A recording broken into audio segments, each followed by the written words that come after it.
Hey guys! So today I'm going to be finally talking about my favorite books of 2018. It is now 2019 and I wanted to wait till the last possible moment to film this video because I read quite a few books in December that I wanted to finish reading before I made this final list.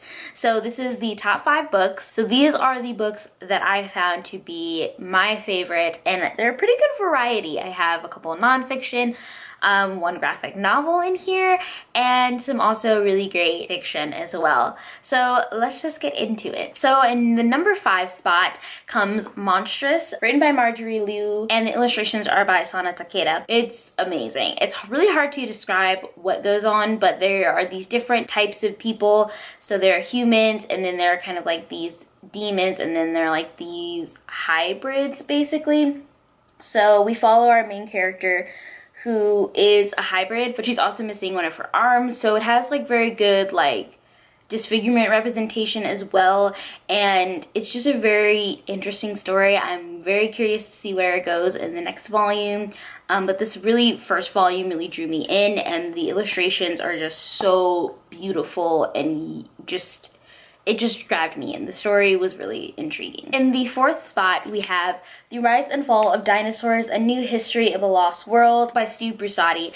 This is a nonfiction book about the newest discoveries in paleontology. I was very intrigued. I really like dinosaurs and I'm really interested about them, and I wanted to pick up something that had new information on dinosaurs, and this was definitely it. It goes through a lot of different new discoveries. Each chapter kind of follows a different type of dinosaur, and he talks about how they discovered it, who discovered it, and the different bones and what they've learned from these new discoveries. So it's a very interesting book. I listened to it on Audible and I really liked listening to it, and then I bought a physical copy because I do want to read it, because there's a lot of like interesting photos that you don't really get to experience in the audio version.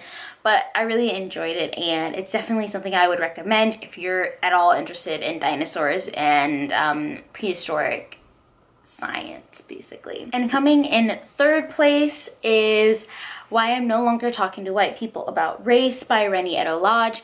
I've talked about this book quite a lot on my channel, but I really enjoyed it. This is delving into what race is like in the UK, so it's very different than what I'm normally used to reading, and I think that's kind of what sparked my interest in this book. I absolutely loved it. I loved how she describes race and the difficulties and the systematic racism in a way that's easy for people to understand that don't really know what it's all about, but also comes at it in a way that provides depth and understanding to people that are more familiar with the topic. So I think this is a very good place to start for anybody that really wants to know more about race, and it's also a good book to read if you are familiar with the topic and just want to gain a deeper understanding. I think she does a really good job of tackling both sides of the story and presenting it in a way that is for both people of color and also in a way that non-people of color can kind of understand these different concepts. So really enjoyed it and really highly recommend it. It's a good book and worth checking out. We're coming down to our final 2 books. Now this is pretty hard for me because they're both really good books, but I finally made a decision on what book I wanted to be number 1. So in number 2 is coming The Children of Blood and Bone by Tomi Adeyemi.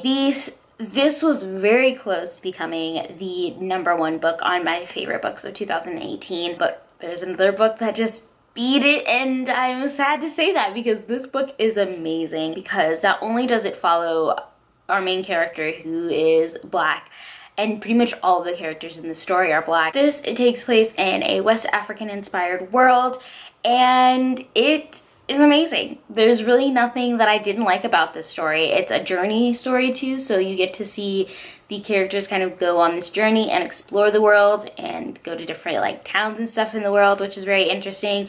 And the cliffhanger that this book ends on is amazing, so you definitely are going to be hooked on this series and wanting to read the second book after you finish it.